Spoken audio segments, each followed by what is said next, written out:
Okay, welcome back to Score on Business.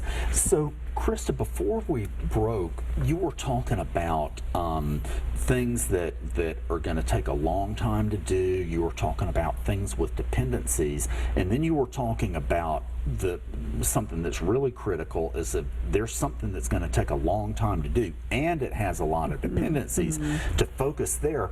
So when this is more than someone can keep in their head, how do you keep up with it and the due dates and keeping it on track? Sure. One of the easiest ways to do that, Pete, is in a spreadsheet. At Companion Protect, I mentioned we're in the middle of a product launch now. We're using what I would call a mid-level of detail project plan, and that has been completely developed in Excel. It has the list of teams, it has their list of key activities, and we actually have a weekly team meeting so that the whole project team, and we have all functions of the company participating in this product launch, everyone gets together to get status updates from the other functions, to share information from their own, and to communicate risks and issues. When everyone on the team, when everyone delivering that product knows what the risks and issues are, it means the whole group is motivated and can think about ways to prevent risks or issues and keep everything on task. Interestingly, I guess for some reason I thought this was more quantitative, but what I'm hearing you talk about is communication. Absolutely. Communication is critical. There is that communication element together with the qualitative.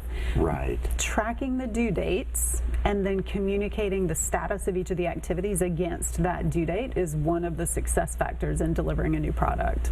So for somebody who is putting together a spreadsheet where there are moving parts, what would be the things they'd want to have in there? Sure.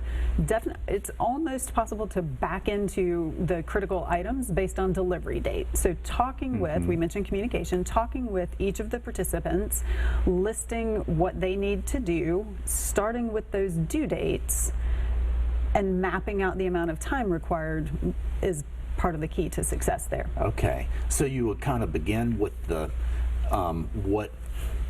when you need to have what, and then you can break down what it's going to take to do that and have dates associated with all of them. Absolutely. So you're head of operations for your company, so you've got this spreadsheet set up where you can go down a column and look at the due dates so you know who needs attention. Correct. It's actually mapped out in the spreadsheet on a week-by-week basis, using markers to indicate where something is due. And with that, I can talk to each of the folks to make sure that they know where they are. Okay. And how do you know if the project plan is working? It's working when there are no surprises or minimal surprises as part of the product delivery. This circles back to that communication.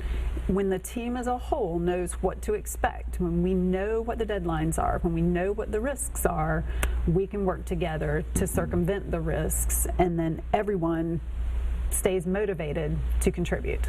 Right. So what are you doing as you're building the culture at Companion Direct?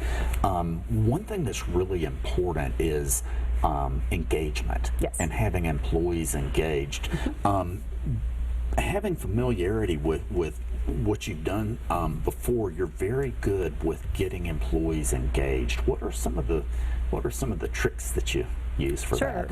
Well, some of the things we're doing at Companion Protect that are working well are some onboarding processes so that people come in with a sense of where they belong in the organization. They know what their responsibilities are, who their stakeholders are, who their customers are, and really have a grasp of what's next for them. The team did a really good job onboarding me, and I've been very appreciative for that. Right. We are also focusing on bringing in people who are hungry to succeed, have a passion for what we do, and we do interview for that. We're growing a small technical team, and that is one of the key elements of the interview process.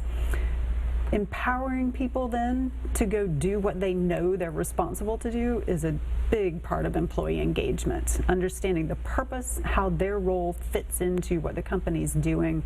Over the years, I've found that those two things really help keep people engaged. And empowering them. Empowering them, absolutely. No one person in the organization has all the answers. That's the whole purpose of having a team. And empowering people to do what they do well.